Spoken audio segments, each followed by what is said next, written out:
oldest and strongest human emotion is fear. And the oldest and strongest type of fear is trepidation of the unknown. When we were children, our parents told us that monsters didn't exist. But we were sure that something was lurking under the bed or in the closet. Fear sees, even if our eyes are closed. Welcome to the realm of the arcane.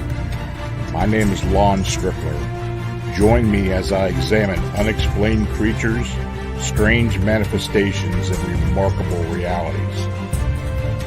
Imagine this next hour as a voyage of discovery to strange lands, seeking not for new territory, but for new knowledge of the supernatural.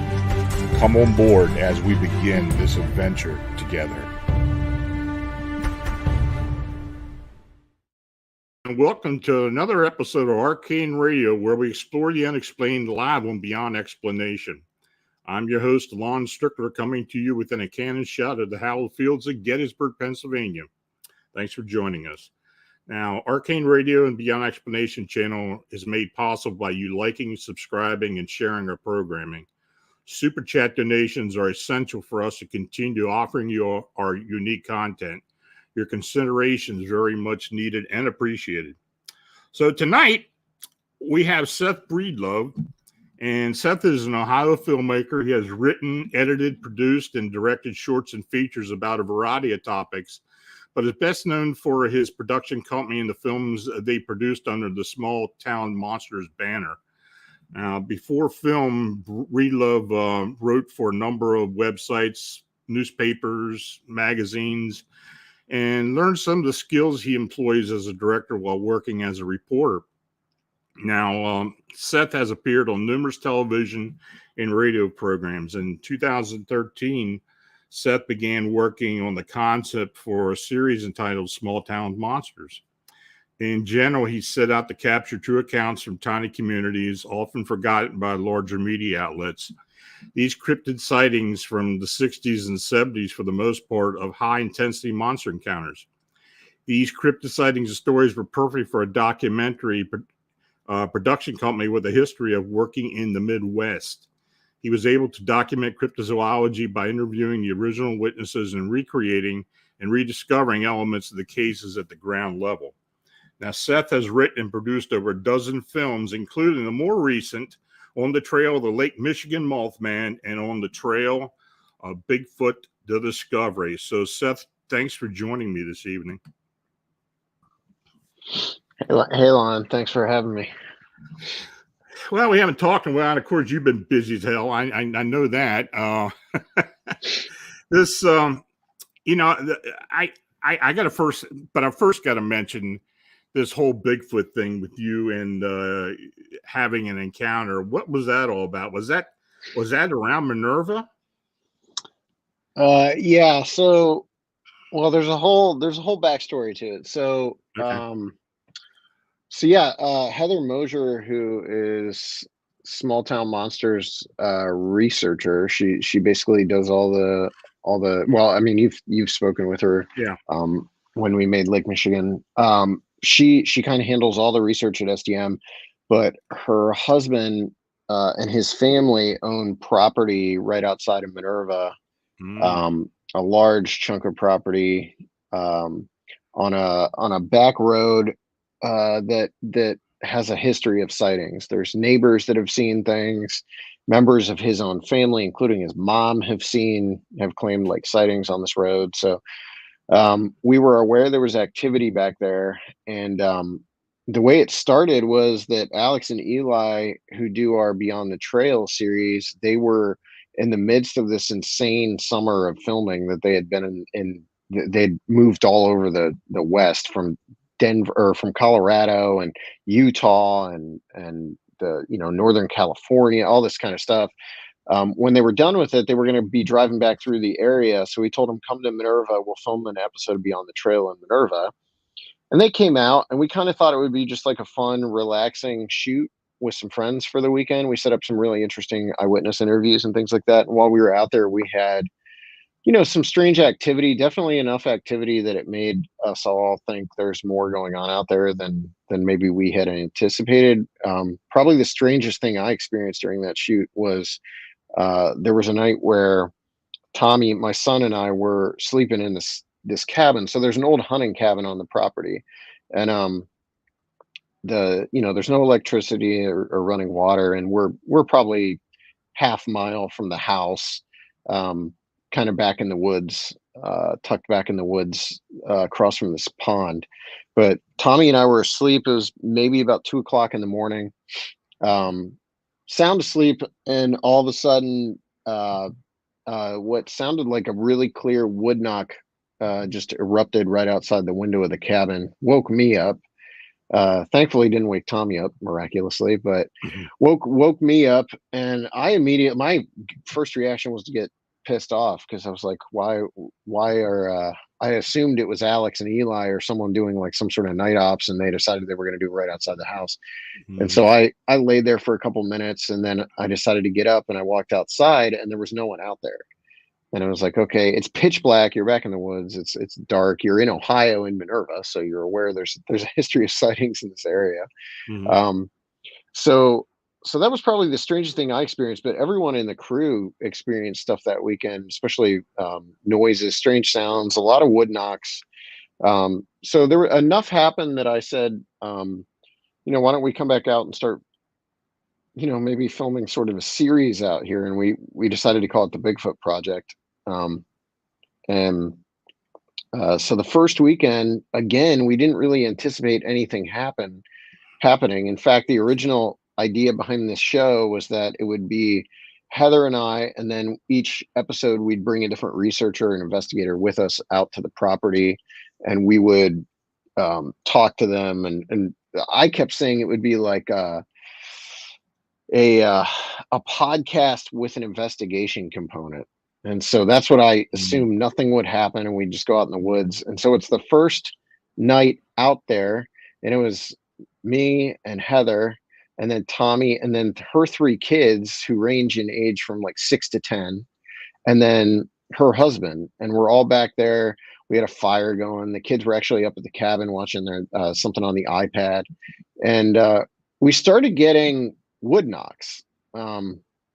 And it started with a really strange one. It started with what sounded like something banging on a metal drum. There's metal drums in another patch of forest that sits at the top of the hill from where the cabin is. So we heard something bang on this metal drum, and then we heard running through the woods. Like very loud, very clear running. In fact, if you watch the episode, you'll hear it. Like that was pretty commonplace that night. We heard that multiple times. So the next thing that happened was I decided to walk up the hill into the woods by myself. So I went up into the woods, and then at that point we assumed we were surrounded, or I was surrounded. You could hear them coming in from all sides, and you can hear that in the episode. This stuff was all caught on camera. So we had them seemingly come in from all sides. We had multiple wood knocks. All of that's caught on camera. And that night we had all sorts of strange activity. We ended up going to bed, and the next day, it was about 2 o'clock in the afternoon. I was on an ATV with Heather's husband and another member of the crew, Courtney. She was in the back and filming us, and I was riding up front. We had just finished checking a trail camera, or setting a trail camera up, and we were heading down toward a pipeline. And when we crossed the pipeline, I looked up the hill, up the clearing of this pipeline, and for like anywhere from an eighth of a second to 2 seconds, I'm not real clear, but I know it was somewhere in that window, there was an upright running, dark brown, hair covered creature, basically like an Olympic sprinter, just booking it across this pipeline. And I didn't know what to do. I see it go across, and I'm sitting there in the passenger seat of this car, or this ATV. We're going about 20 miles an hour. And so I screamed stop, but by the time I screamed stop, I had already jumped from the moving ATV. So I hit the ground, which was a downward slope toward the pipeline, and I'm just run like fall running toward this pipeline clearing, trying not to collapse. And unfortunately, what happens in Ohio, especially, is those pipelines, they get overgrown with thorn bushes, and in this case, the brush was probably 5, anywhere from 5 to 7 feet tall. So once I hit that, I couldn't go anywhere. But we could hear the thing moving around in the woods at the top of the hill. You could hear movement in the woods, and again, all that is caught on camera as far as like my reaction to it. Unfortunately, neither of us caught the thing running across. She was filming me, and I was filming the hill, but the best way I can figure it is the thing was behind some tall brush, and then when it took off, it would have taken off just as the ATV cleared that pipeline, and was probably behind a row of trees that ran along the right-hand side of the camera. So even though I could see it in real time, you can't see it on camera. So it was crazy. It was a weird experience. The rest of that weekend was pretty quiet. But that first night was insanity. I mean, just the sheer volume of wood knocks and stuff that we captured was wild. And then the sighting, and we filmed. The third episode comes out on Sunday, and that one is there's a lot of strange stuff that happened in that episode, and yeah, we're really excited about that series. There's been a lot of activity happening out there, and a lot of weird stuff, a lot of tree knocks. I don't quite understand that, but it's I've been told by some of the people that have watched it that it's the clearest like wood knocks they've ever heard on anything. And I mean, I have to agree, it's comically weird though. Like you can be out there. My son got a response off a tree knock broad daylight one day. Like it just tree knock, and then we had a tree knock across the hill. Like it's really strange. And then we've had a few vocalizations, nothing crazy, no like Ohio howls or anything like that, but a lot of tree knocks. And then the vocalizations we have had have been things like whistles, and some there was a weird hum that we captured in there one night that seemed to be almost melodic, like this real bassy kind of humming sound, which apparently gorillas do when they eat. So it's similar to that, actually. And then we did have that episode 3 that comes out on Sunday has some weirder stuff in it. Some of them were like some bizarre stuff that was a little, I hesitate to say paranormal, but high strangeness for sure. If it wasn't high strangeness, then we were experiencing some poachers or something on the property. Well, I remember when your first Minerva film came out, and it was interesting because not long after that, I started getting reports out of Minerva, in particular, an area, and you and I have talked about this before, that scrapyard or junkyard that's along one of the main drags, either coming in or out of town. I don't know, which I think you know where I'm talking about. Yeah, it's right down, man, not even a quarter mile from the Kane's house on the left-hand side of the road if you're heading into Minerva. Yeah. Well, I've had witnesses tell me about seeing these Bigfoot crossing the road there and going across the street from the junkyard, and people seeing them in the junkyard. So I know something's there. Yeah, I mean the history. I mean, you can in Beyond the Trail, they interviewed 4 or 5 eyewitnesses from that general area. I mean, we actually did this week's episode of Monsteropolis is all about Bigfoot activity in Minerva, present day. And I mean, when we made our movie, from the point where we made and released our movie, probably through present day, I bet I've had 75 to 100 correspondences with people from not necessarily just Minerva, but that area, that probably 30, 40 mile area out near Minerva, Lisbon, East Canton, that whole area. I've had correspondences with people claiming to have activity. Interesting. Well, apparently that isn't the only cryptid you had an encounter with. You did this film on the trail of the Lake Michigan Mothman, and you had an encounter toward the end of the film. Can you tell us about it? Yeah. I mean, yeah, until this thing happened in Minerva, this was like the most surreal thing that had ever happened to me, just because it was so unexpected.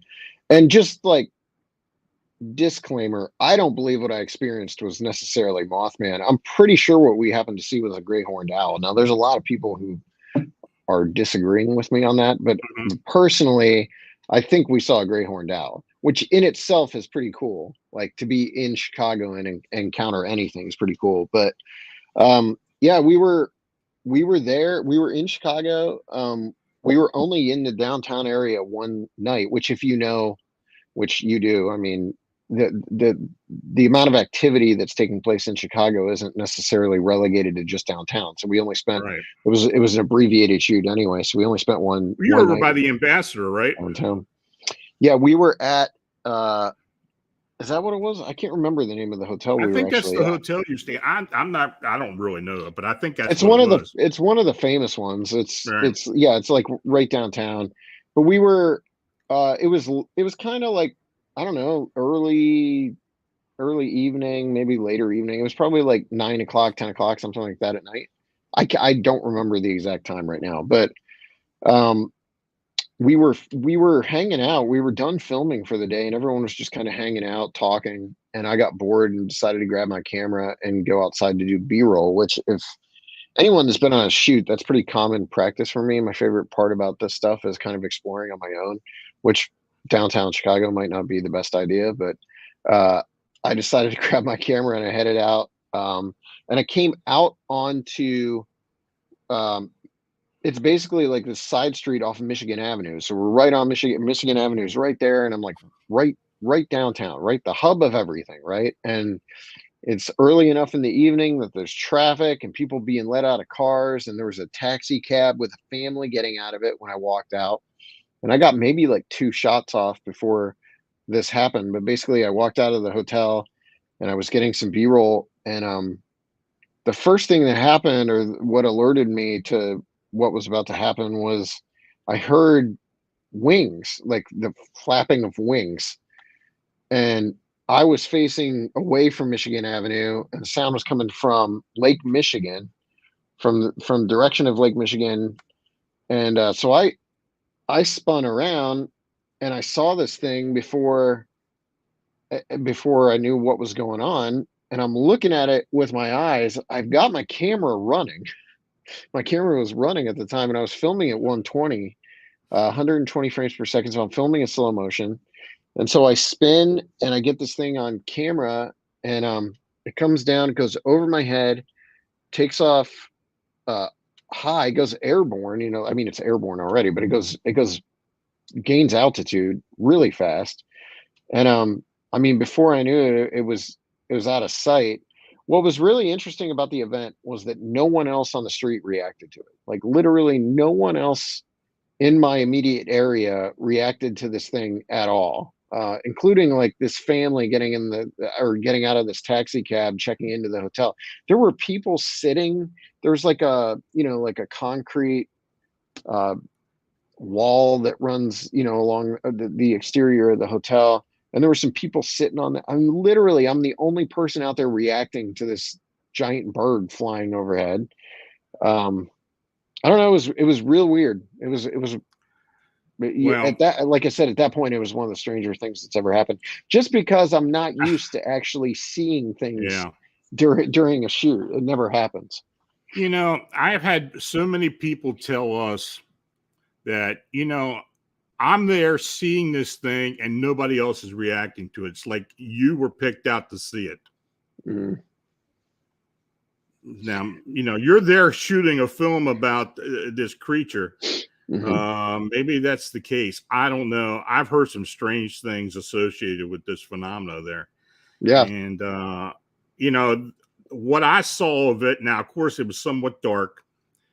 But this thing had some size to it. So Yeah, it's for sure big. The thing that was difficult for me to explain to the other people when I was showing it to them was like, there's that building in the foreground. It's beyond that building. When it's like airborne and you're still seeing the hinges in the wings, that's beyond that building. So it's a good distance from me.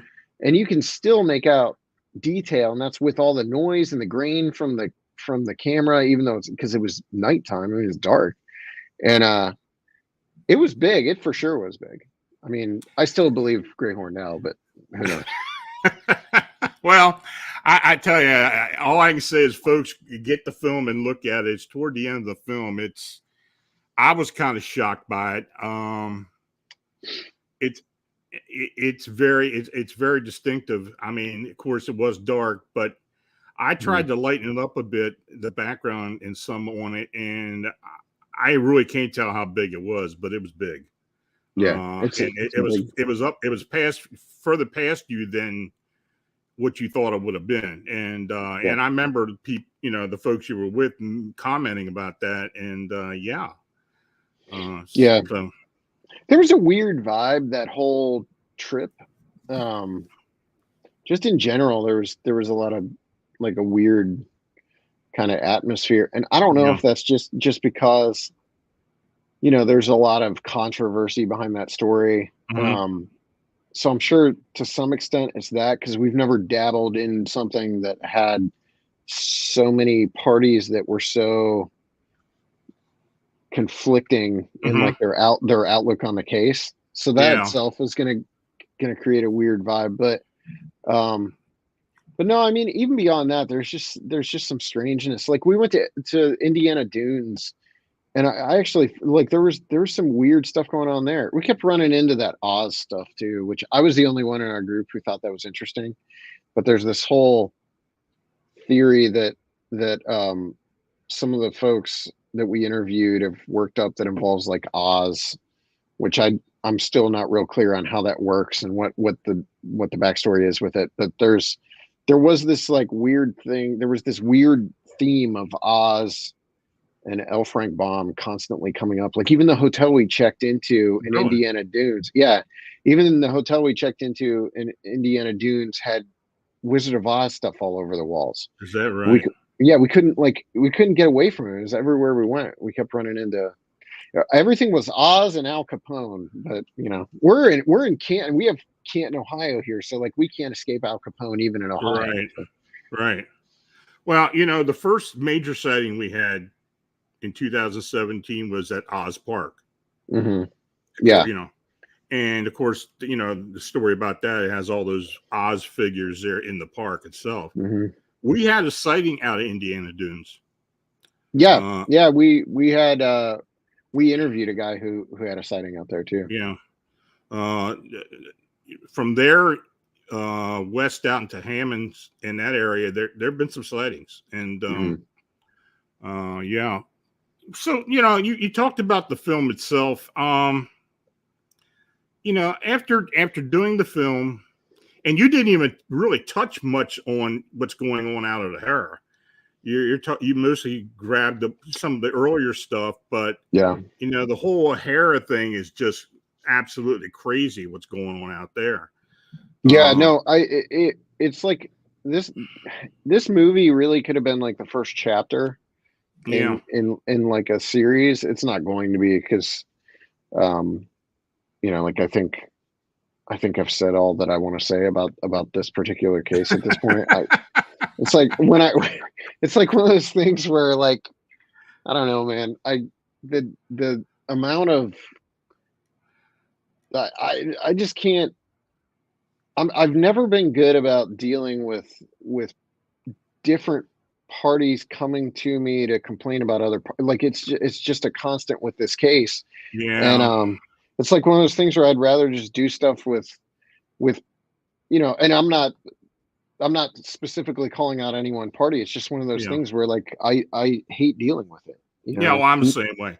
Yeah. I've hated all the controversy from the very beginning, and yeah, there has been some. I mean, it's come back on us so many times, and I know it's come back on you as well. And it's just been a pain in the ass for the most part, and it doesn't it makes it a real pain sometimes to do it. Yeah. But as long as we're getting sightings and more reports, we're going to keep at it. It's always been my contention that for some reason people are trying to stop us from doing this, and I don't know why, but there does seem to be that. Yeah. Did you get that kind of feeling while you were out there at all? I got I don't know. My take on this case has changed dramatically, I think, just in the filming of this, because like I really did not know how much of this was the case was sort of like media hysteria at the time in 2017, how much of it is like actual like like legitimate witness interviews or witness encounters and things like that. I'm at a place now where I think there's a lot more to it than most people realize, especially the thing that fascinated me the most was the suburbs stuff. Especially some of the people that Tobias hooked us up with that we interviewed. The O'Hare stuff is really interesting because Ellie, who's in the movie, I know she knew more about that than I did, and she had actually interviewed a couple witnesses even. So we were aware there was more that was going on than we were going to be able to get to. Yeah.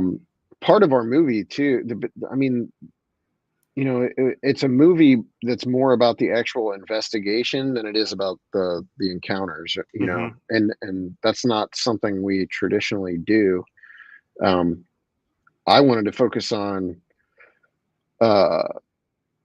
who the people are involved and then why you all do what you do. Like I think that should be driven home by the final scene with Tobias and Emily in the park and them kind of talking about why it is that they do this. But that's what really interested me initially. But once we got into it and I started hearing some of the eyewitness reports, that part of it kind of drew me in more than I was expecting. Well, I'll be honest with you. Myself, Tobias, and Manuel, I think we all thought that this thing would eventually die down and just not, just kind of fade away.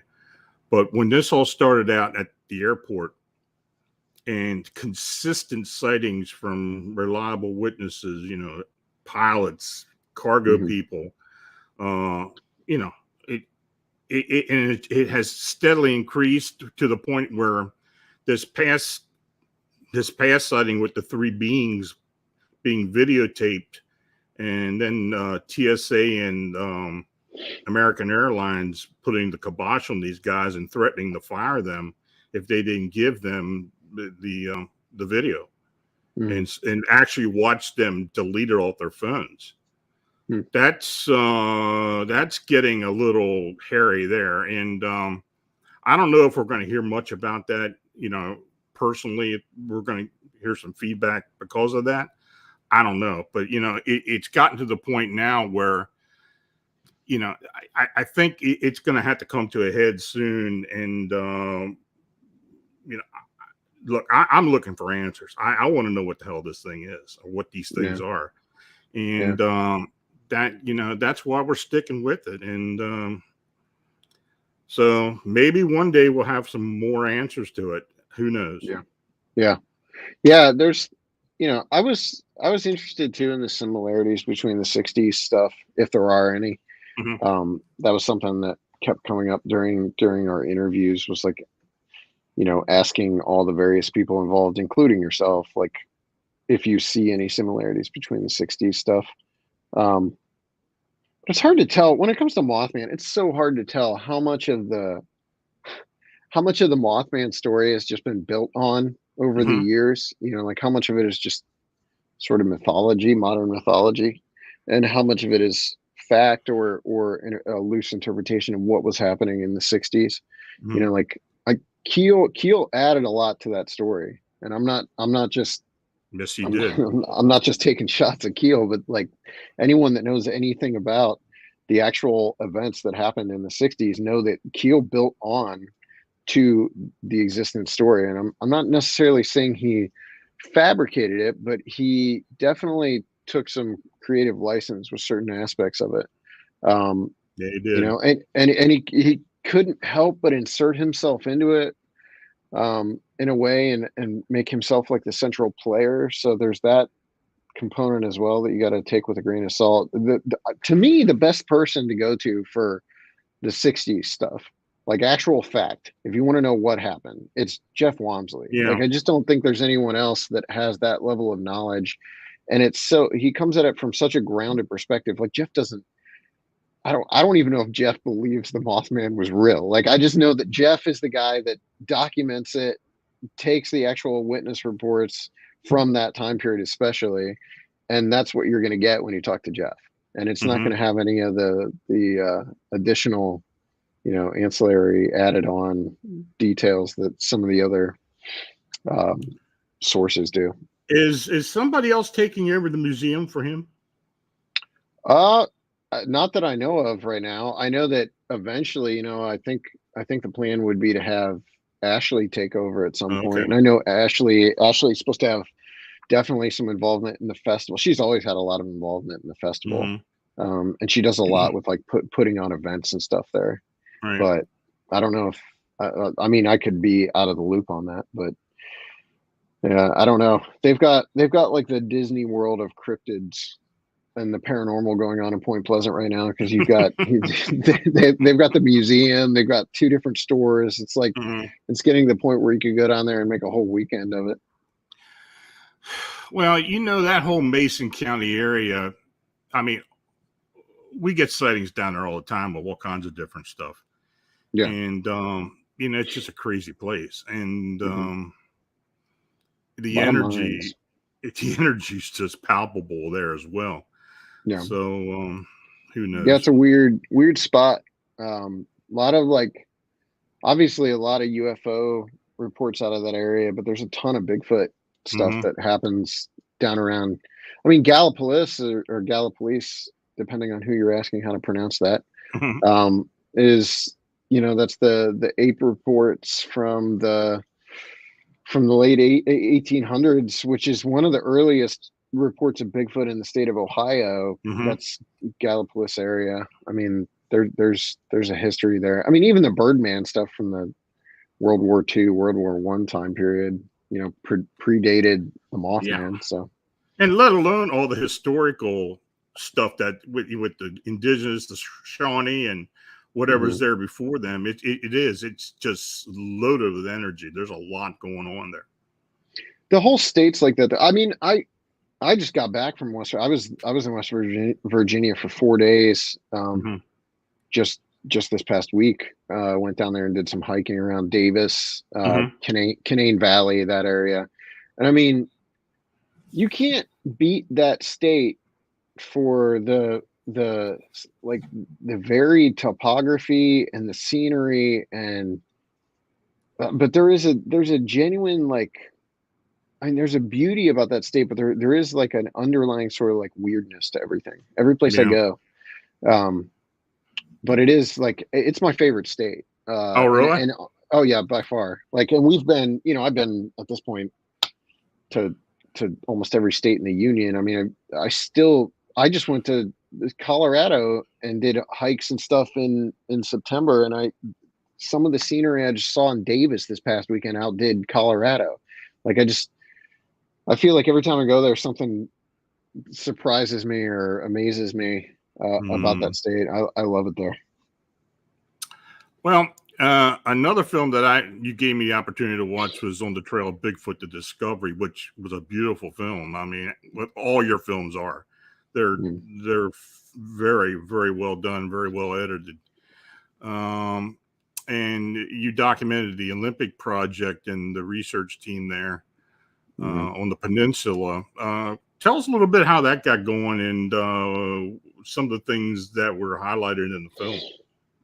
Well, we had gone to the peninsula back in when was that?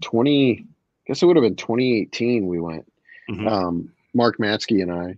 And yeah, the original plan was to make at least a couple episodes of On the Trail of Bigfoot that was going to be entirely about the peninsula. So we met up with Derek and Shane from the Olympic Project, and we interviewed them, but we were also filming the way that series originally, the way On the Trail of Bigfoot originally was filmed was like I did all the filming myself. So I filmed in 22 different states, 19 interviews. I might have those reversed. It might be 19 states, 22 interviews, but I was shooting it all myself. And so it was a really crazy shoot, just in general. But that particular trip was the wildest we had done. Like the day before we'd flown into the southern end of Washington and then booked it up to Mount St. Helens and followed Mark Marcel up to Mount St. Helens so we could film Ape Canyon. And we're doing this all before sunset. And then we rushed to a hotel so we could try to get some sleep before we had to get up the next morning, drive to the other part of the state to go to the Olympic Peninsula. And so by the time we got to the Olympic Peninsula, we were already pretty well exhausted. And we got in our interviews with Derek and Shane, and then Shane marched Mark Matsky and I up this mountain behind the Olympic Project HQ, and I ended up getting like vicious altitude sickness. And so because of that, the entire shoot was pretty much canceled from then out. I was like, Mark was trying to get me down to a lower altitude over the next 2 days, but it was bad. I could barely breathe. I was vomiting like nonstop. It was as bad as you can get with altitude sickness. He was right on the verge of like taking me to the ER. But we basically were able to make what we got shot work, but it wasn't what I had wanted to do. So we always knew we wanted to go back out there and do an Olympic Peninsula / Olympic Project film. So that's what this is.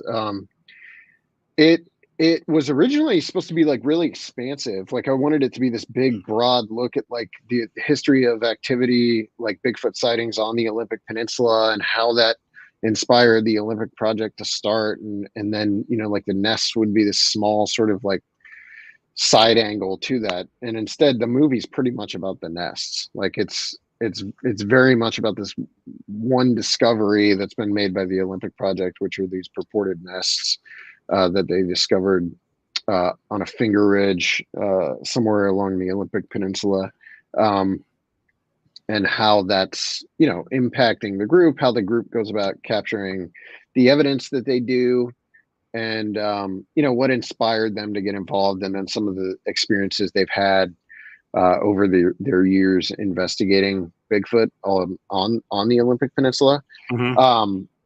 And then while we were doing that, Alexander Petikoff and Eli Watson were out there as well filming Beyond the Trail. And so what you have is these two chapters basically of one story, which is the discovery is the big sort of broad look at the nest site. And then Beyond the Trail, the episode's called the Olympic Bigfoot. You can find it on our YouTube channel. Alex and Eli actually went and like camped in the nest site, so they were the first people to stay overnight in the nest site. And then you get a much closer view of not just the nest site, but the terrain around the nest site. So it's a really cool. If you watch both of those films, I think you get a really concise view of what's going on there with the nests. Having said that, like we didn't even scratch the surface of what's going on with like the Olympic Project, and not just the nests, but just the activity they've experienced, things that have gone on there. Our movie didn't really get into any of the DNA evidence collected there, the hair samples, that kind of stuff. There's much more to the nest site than what our film got to. But I'm very much anticipating doing a series for YouTube at some point in the next 2 years that will be focused entirely on the Olympic Project, the nest site, all the things they've collected. I haven't even talked to them yet, so if they're watching this will be the first time they've heard that. But that's something I want to do. I want to go out there and be out there for probably like a month or more and really get the focus much heavier on what they've collected out there. Well, you know, the nest site is interesting. Have they gotten or found any fresher nest sites that you know of yet? Yeah. Have Oh they? yeah, for sure. The one that we were at is, I think, the oldest there. Mhm. There was a newer one that was discovered, and then I think there was even another one, which I believe is the nest site that they walked up on the Bigfoot actually building. They think they actually came upon one when it was building it. But I've also heard of other nests being discovered now, elsewhere, sort of using the data that they collected to look for these things. There's a very specific data set in place here as to like where these things are found, what they're, like where they're located, and other people have been looking for similar things in similar locations. And I think there have been at least comparable locations discovered now. The thing is, like, it's I talked to, I think it was Cliff Barrickman about this, and Mhm. when you if you're the type of person whose view of the Bigfoot subject is kind of like formed by the hot new, like, blurry video of like something running through the woods that you're going to find on YouTube, then On the Trail of Bigfoot: The Discovery is probably not for you. Like, it's Right. it's not like it's not that. I'm probably never going to be that. What it is uh, if you logically view what we found, where we found it, I do not get the people that are still insistent that this is bears building this stuff. It does not make sense, for a bear to do this. That's not a, Mhm. like, and I'm hoping in the film you can really see the, when we walked into that nest site, like, one good thing about the movie is, like, you get a sense of just how thick the underbrush is in that place. Like the hill, like when we're going in, it looks like we're being swallowed up by the forest. Like, it's thick, man. And I come from Ohio. Like, we have, like Salt Fork. You can't walk off a trail in Salt Fork. Like, it's not possible, Right. because the underbrush is so thick. But this was underbrush like I've never experienced anywhere. And so you come when we came into the nest site, there was an immediate change in everything around us. Like, you could see that particular location, that one location, the nest site where the nests were found, had just been devastated. Like, everything had been picked clean to build those nests, and in a very large chunk of that forest. And it doesn't make sense. Like, Yeah. people are like, well, it's a bear, or I've heard people say it's like squirrels and raccoons. Like, I mean, like, I mean, look, the ground looks like large kettles built out. mhm. You know, Yeah, so yeah, it's something is in there making those large nests. It mhm. sure isn't a squirrel or a raccoon or something doing it, and let alone a bear. Yeah. So And I've heard, so the other thing, I mean, obviously when we make these movies, we get all the responses on YouTube, and sure. there's a lot of like trolling type stuff. One of the things that I've heard is like it was military. It was like military guys going back in the woods building these um, nests for training exercises or something like that. Which, that one is at least like, there's some logic behind that. Like, I guess I could see that making more sense than a bear or a squirrel.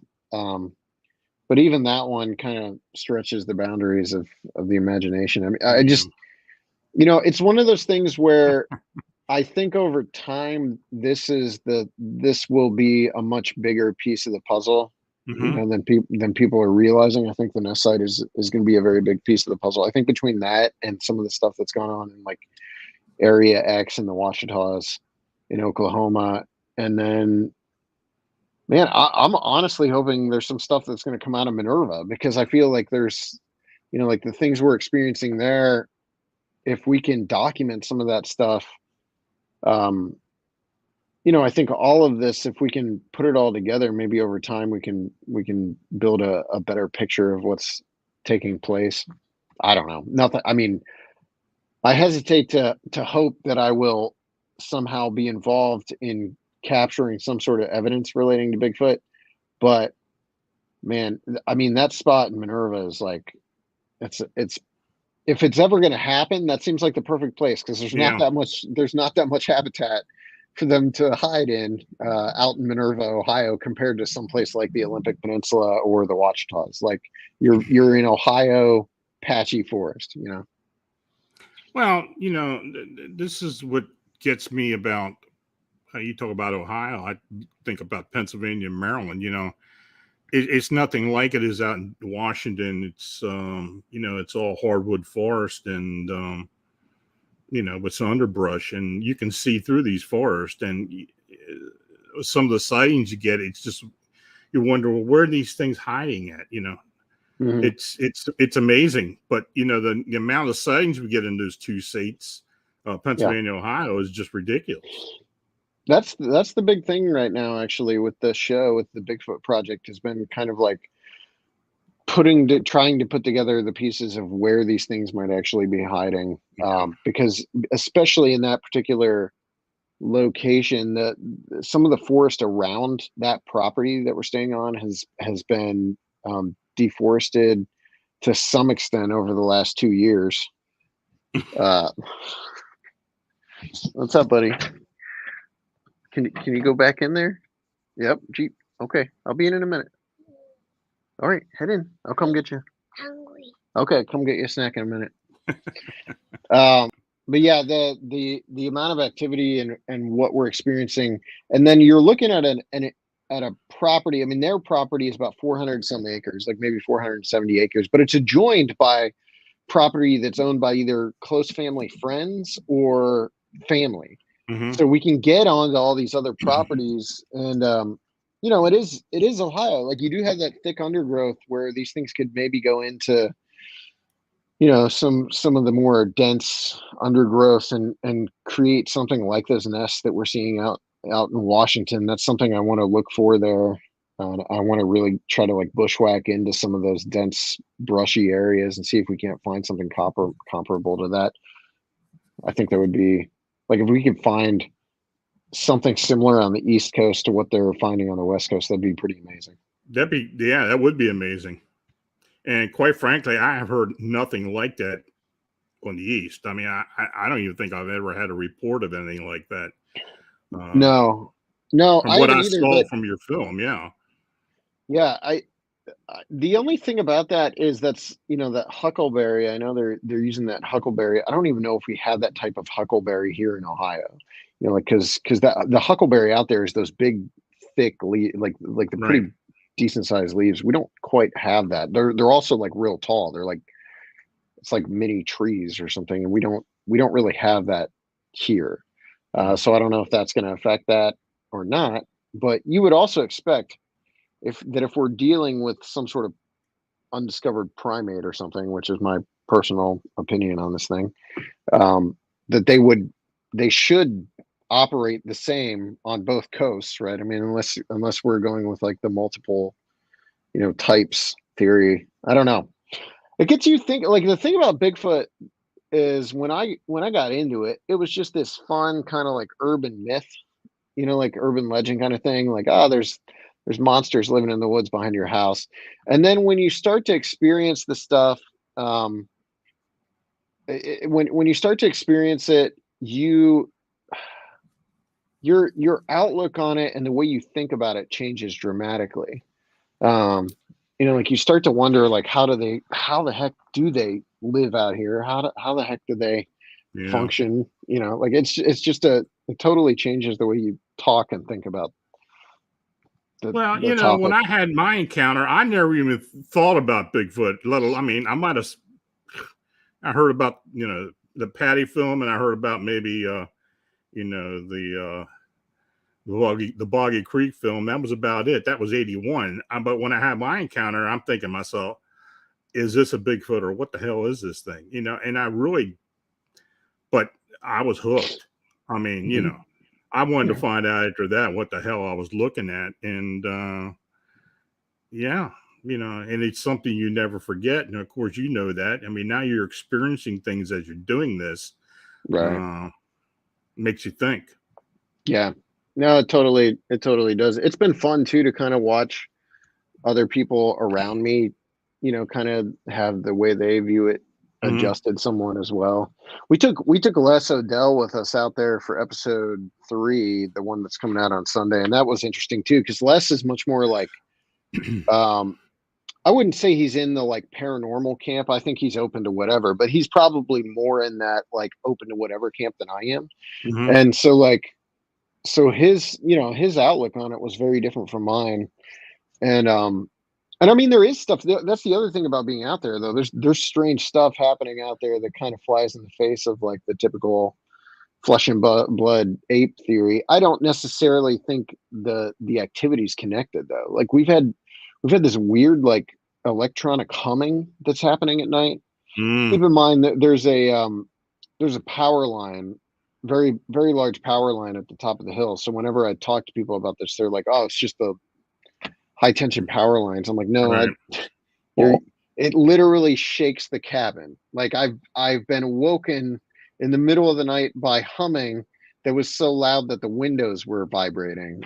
We've had the humming went 5 hours the first time we heard it. It started at like midnight and was still going the next morning. Like it was nuts. And you'll hear it in that 3rd episode. There was, we chased a white light through a field during the filming of that episode.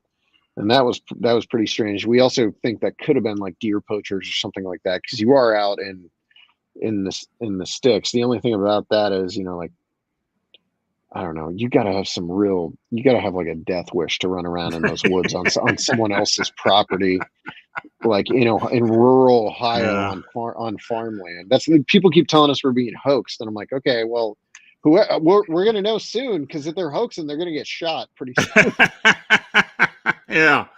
So, I don't know. I've seen some people do some crazy stuff out in the woods, but then again, that wouldn't surprise me at all. What's the next installment of On the Road with UFOs? I mean, On the Trail of UFOs is going to be, it's Night Visitors. It comes out like April 5th, I think. It's part of the next. So our Kickstarter launches February 3rd, and that'll fund everything we're putting out in 2022. Okay. And so that includes Night Visitors. Night Visitors was filmed back in September out in Colorado. We interviewed Christopher O'Brien and a lot of really cool investigators, but also like some really some people who've had very strange activity, including like we went to a cattle ranch where they've lost a number of cattle to suspected mutilations, and so you were got down to actually San Juan Valley. Oh yeah. We were out in the San Juan Valley for about 4 days, and then we were up in the Rockies for like 3 days. Beautiful, absolutely gorgeous country out there. But yeah, it's very, very steeped in like the darker side of ufology. For anyone that's watched the previous On the Trail of UFO stuff, Dark Sky and the first season, they're kind of like, an introduction. They act as like an introduction to ufology for people who might not know a lot about UFOs, with a heavy focus on witness testimony. This one has the same focus on witness testimony, but is much less like, hey, let's have fun with UFOs. It's more like, hey, this is terrifying. So I'm excited for people to see that one. The scenery is pretty cool. The witness stories are super creepy. We've got some really weird stuff that hints at definitely the more like malevolent side of ufology. Cattle mutilations, obviously, but the abduction phenomenon and missing time and stuff like that's a big part of this as well. Interesting.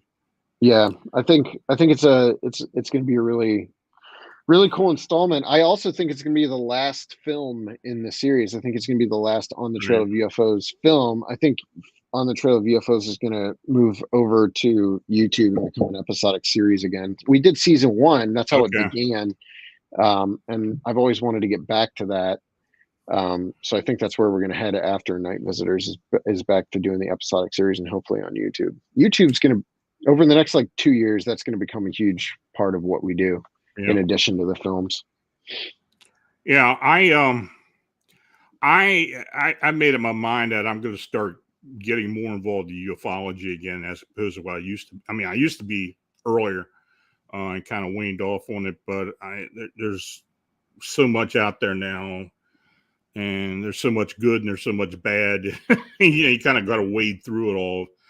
But I'm going to start looking into more of it myself. Doing cryptids is one thing, but and myself, I believe there's a big connection between a lot of this stuff. So, and of course, you found that out when you were working with Stan, and then out there at out Chestnut Ridge and everything.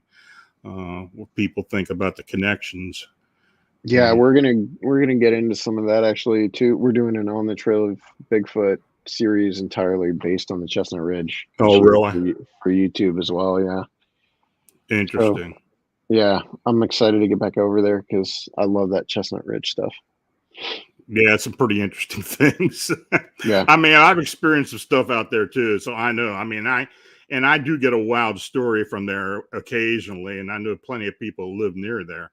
Yeah. And yeah, you do hear. And of course, I'm talking to Stan all the time, and of course, he's getting something all the time as well. So yeah. So 2022, what's on the agenda? I mean, how's this? I know you're going to try to fund everything for the whole year. What locations are you going to? Are you going to do any presentations, or what's going on? We do less and less events each year. We'll definitely be at like Cryptid Con next fall is going to be on our agenda.